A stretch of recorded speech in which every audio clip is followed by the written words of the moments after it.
हामी अहिले 5 खाल गाविसको वडा नम्बर 8 झिगनपुर भन्ने गाउँमा छौँ। 5 खाल गाविस चाहिँ काठमाडौँबाट 5 खाल काठमाडौँबाट 40 किलोमिटरको दूरीमा पर्छ। हामी 40 किलोमिटरमा छौँ यतिखेर भन्नुपर्दा।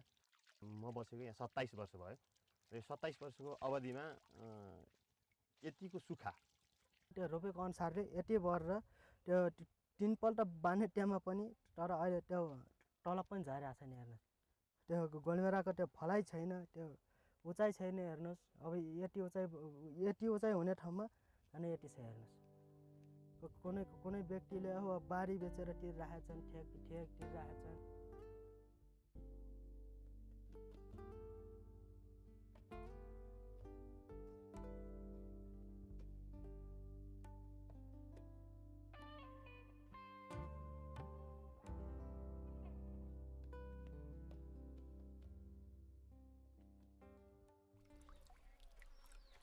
पानीको त साह्रै अभाव छ हामीलाई त। रातभरि सुत्न पाइन्न नभएर दिउँसभरि कुर्नु पर्छ, रातभरि कुरो। यहाँबाट 1 घन्टा लाग्छ पानी लिन्जनलाई। स्कुल जान छाडी पनि अब पानी अब घरमा समस्या त्यही हो, पानी नभएपछि अनि स्कुल जान छाडेर पनि कतिजना त अब पानी बोकेरै बस्ने पनि हुन्छन् कि त्यहाँ तलतिर।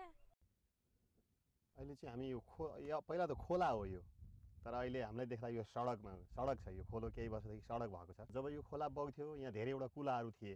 2टा खोला छन् यहाँ, झिगो खोला एउटा, यो अरू डाफे खोला भन्ने। यो 2 खोलाको पानीलाई चाहिँ नि यहाँबाट किसानहरूले कुलोबाट लगेर लाउनुहुन्थ्यो। अब गत 5 वर्षदेखि पानी पर्ने क्रम चाहिँ घट्दै गयो। यो घटेको क्रमले गर्दा अब बाली त लगाउनु पर्यो। त्यसपछि गत वर्ष 2-3टा मात्रै खाडल थिए यहाँ। अब अहिले चाहिँ करिब यो खोलामा 170-75 बढी खाडलहरू खनेका छन्। अब यो चाहिँ किसानहरूको स्वतस्फूर्त रूपमा अब कहीँबाट केही हुन्छ कि भनेर जसको आफ्नो खेतको लिगमा छ त्यहाँ चाहिँ कसैले 4000 तिर्नु भएको छ। हामी किसानहरूसँग उहाँहरूले भन्नुहुन्छ कसैले 5000, कसैले 10000 त्यसै तिरेर चाहिँ खाडल खन्न भएको छ। त्यो खाडलबाट आएको पानीले सिँचाइ गर्नुहुन्छ। वास्तवमा केही नियम छैन यो। अब आफ्नो खेतको लिगमा खन्न पाइन्छ भन्ने आफ्नै विचार भयो। अनि त्यो भ्याकुम ल्याउनु भयो, त्यो भ्याकुमको भाडा तिर्नु भयो, अनि यसरी खन्नुहुन्छ। जसको खेतले यो खोला छोएको छ उहाँले खन्नुहुन्छ। जसको खेत चाहिँ खोला छेउको छैन उसले चाहिँ त्यो खाडलबाट पानी किनेर भने पनि लगाउँछ उसले। अब पहिला अब कुलाबाट आइराख्ने पानी थियो होइन, अहिले खाडल खन्ने त्यत्रै खर्च लागेको छ। त्यसपछि फेरि अब पाइप चाहियो, पम्प चाहियो, त्यसमा चाहिँ मट्टीतेल चाहियो, अनि त्यसको भाडा चाहियो। त्यसमा त किसानहरूलाई कति अर्को 60% भार चाहिँ फेरि थपिएको छ। तै पनि खेतबारी बाँझो रहँदैन भने सन्तुष्टिको लागि पनि उहाँले त्यति गरिराख्नु भएको छ। भैँसी पालिरहेको थियो 2टा हामीले। अहिले पानीको अभाव हुनाले चाहिँ एउटा भैँसी बेचेर अहिले एउटा मात्र छ। त्यो एउटा भैँसीलाई पनि दिसभरि आइजान त पानी बोक्ने नै इलम। सबैले बरु बेच्नेमै छन् पाल्न नसके हुनाले चाहिँ। पानीको कुनै पनि विकल्प छैन। किन विकल्प छैन भन्दा हाम्रो कुलोमा 1 थोपा पानी छैन र खोलामा किसानहरूले खाडल पार्नु भएको छ। अलिअलि भएको तप्किन पानी त्यो पोखरीमा अडिन्छ। जस्तो यो हाम्रो 3टा पोखरी हो। 3टा पोखरी पनि हाम्रो सबै सुक्यो। अहिलेभन्दा 2 महिना 3 महिना अगाडि नै सुक्यो। हामी कहाँ जम्मा 4वटा इनार छन्, इनार सुक्यो। जनताको जिम्मा लिएर बसेको राज्यले त एउटा यहाँको चाहिँ राज्यको पनि त किसानको पनि त लगानी छ नि। उसले कर तिरिरहेको छ, आफ्नो जमिनको कर तिरेको छ। यहाँबाट चाहिँ लिएर गएको चाहिँ तरकारीको कर तिर्छ। उसले पनि त सरकारलाई त लगानी त गरिरहेको छ नि। तर उसको जनचाहना अनुरूप राज्यले गरिरहेको चाहिँ देख्दिनँ म। अब सरकार चाहिँ 2तिर सुक्खाग्रस्त क्षेत्रमा बाँध बाँधेर यो अब नदी नियन्त्रण गरिरहेछ। यहाँ नदी छ त छैन नि नदी, यहाँ त घाँस पलाइरहेछ, त्यहाँ खाडल छ। आशाहरू चाहिँ यही नै हो। तैपनि किसानहरूमा आशा मरेको छैन। जेठसम्म पर्ला, वैशाखमा परेन, अब जेठमा पर्ला, जेठमा नपरे असारमा पर्ला भनेर पनि अब यहाँ तपाईँको यो मल हो जुन यो सुक्खा यो मललाई अब भोलि आउला र छरेर फेरि खाउँला भनेर अब उहाँले यो मल चाहिँ डोका घोप्याइरहनु भएको छ। एक दिन फेरि पऱ्यो भने एक दिन बिहानै उहाँहरू फेरि यो हलो कोदालो बोकेर यहाँ आउनुहुन्छ। अब प्रकृतिले जति ठगे पनि विश्वास गुमेको छैन किसानलाई।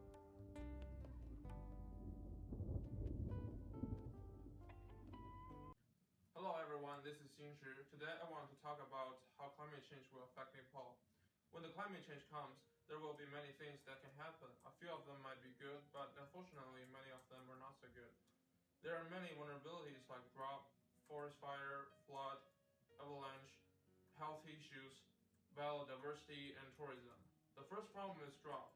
The impact of the 2008 to 2009 winter droughts on farming and on local food security was severe. Many farmers were forced to leave, which leads to more social panic. Along with the drought, the forest degradation speed also increases. The forest fire comes with the drought is also a problem of climate change. The plants were burned and a big amount of greenhouse gases were emitted to atmosphere. The reduction of plants has resulted in a reduction of raw materials. So the reduction of commodity output has resulted in a decline in the economic, and the indigenous people living around the forest area are losing their homes.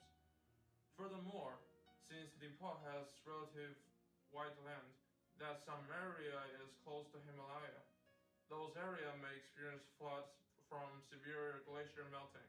It can damage many hydropower stations, and many plants and animals around the river area will have a hard time.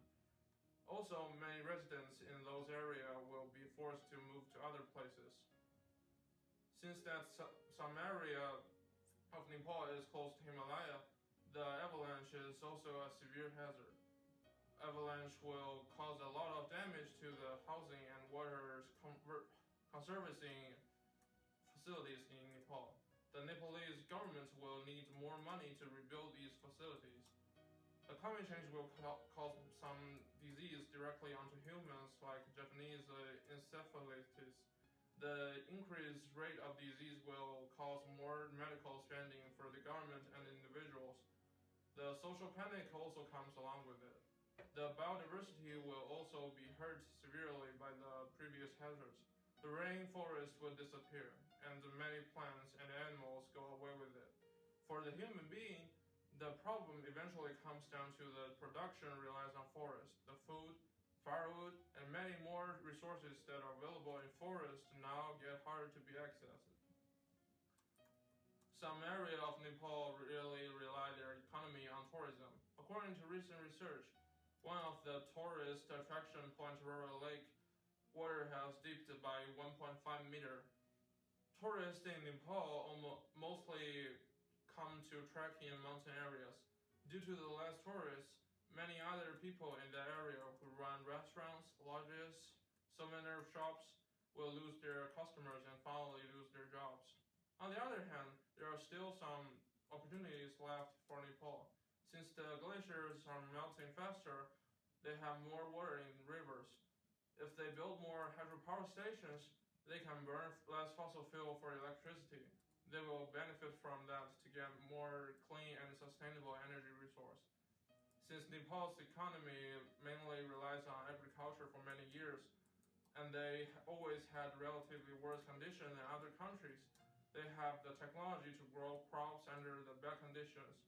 When the climate change comes and the conditions for all other countries get worse, Nepal can export their technology to countries who need it and benefit from this.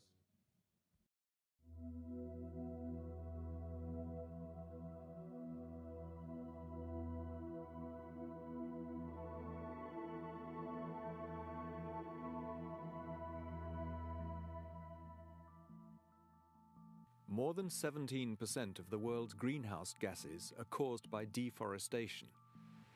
That is more than the world's traffic pollution. Trees capture greenhouse gases, and when they are cut down, the gases are emitted again. For the past 18 years, the forest area outside the small town of Charikot in the northeast of Nepal has been managed by the local population. When they took over the forest, there was hardly a tree here. But today, the forest is expanding rapidly. Through sustainable forest management, they can now use the forest while preserving it at the same time. अनि यो one पहिला नाङ्गो थियो अहिले हरियाली सबै जिम्मा दिएपछि हरियाली भएको छ अनि अब त्यसबाट आम्दानी पनि हाम्रो अब काठ अलिअलि त्यो नहुने काठहरू काम नलाने रुखहरू बिक्री गर्छौं त्यहीबाट पनि हामीलाई आम्दानी छ.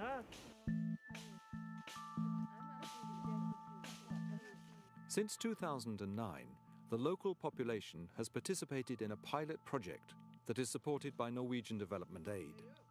The idea is that this project become a national model. The growth of the forest is monitored closely.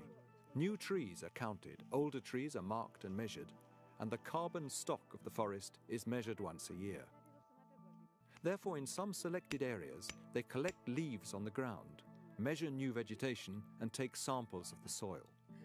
These are sent to a laboratory that analyzes the tests. A fund is established through the project that rewards the sustainable management of the forest. In Charikot, poor people, women, casteless people, and the indigenous population have received money from the fund.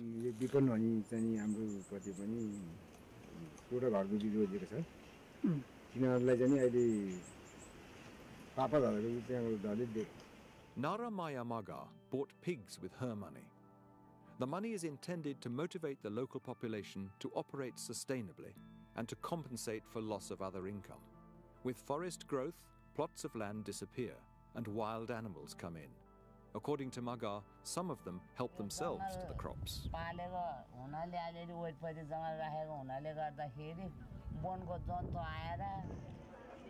What happens at ground level is essential to stop global warming.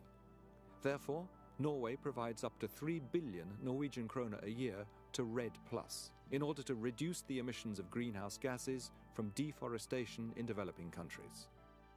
The objective is also to give the local community, such as the one where Maga lives, and indigenous groups, knowledge about deforestation, to increase their participation in the processes, and not least to help them ensure their land and user rights.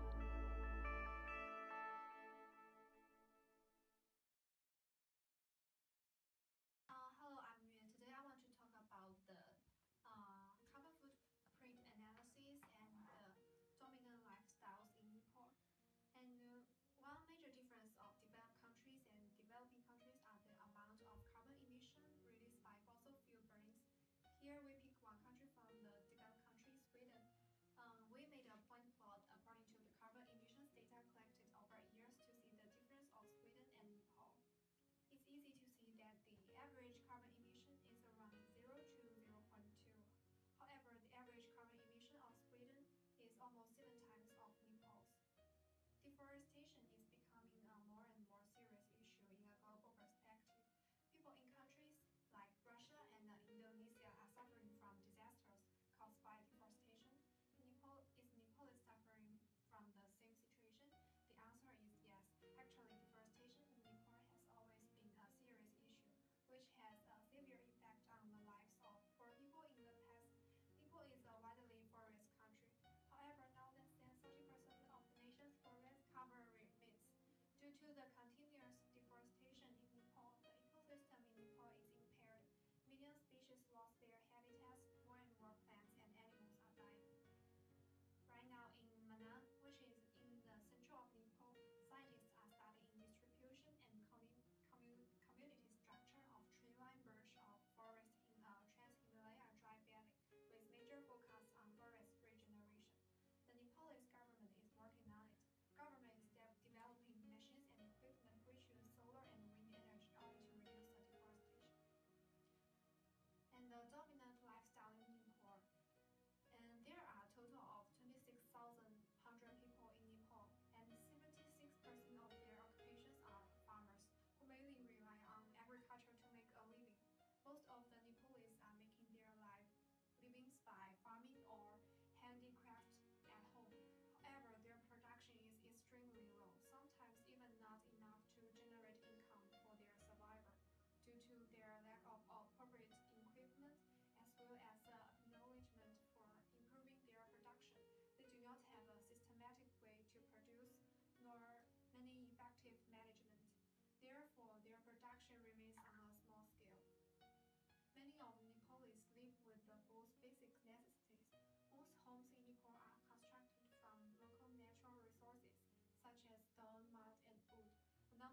like UFCCC, Kyoto, Paris Agreement, and the Newport.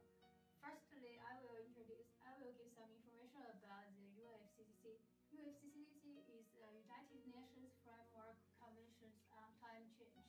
The objective of UFCCC is stabilize greenhouse gas concentrations in the atmosphere at a level that could prevent dangerous anthropogenic interference with the climate system.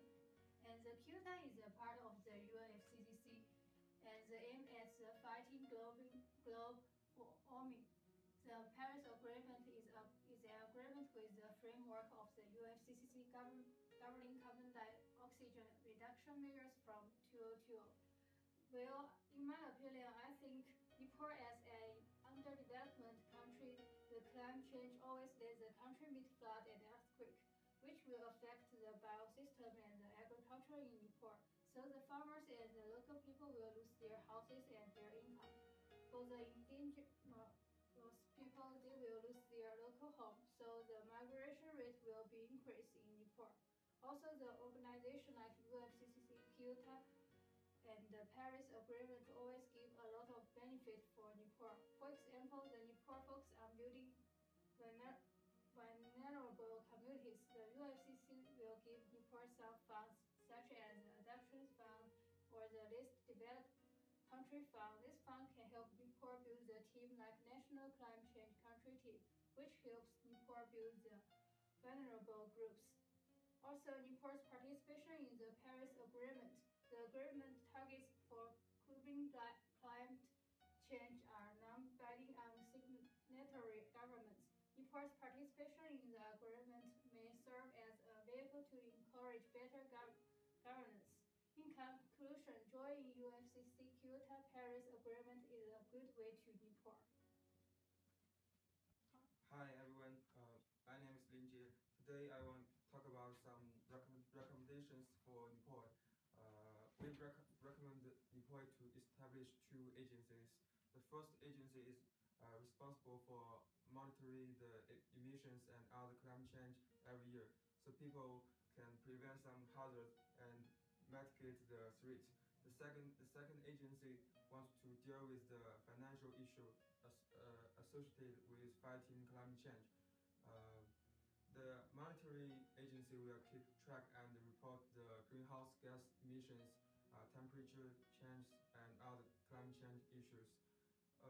The financial agency will be responsible for charging carbon tax on companies who consume fossil fuel or generate greenhouse gases. And also, this agency will subsidize the companies which adapt to sustainable energy.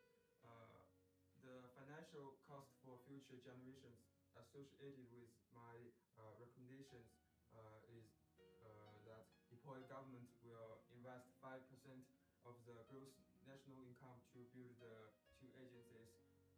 2% of this income will build the agency which can track and report emissions every year.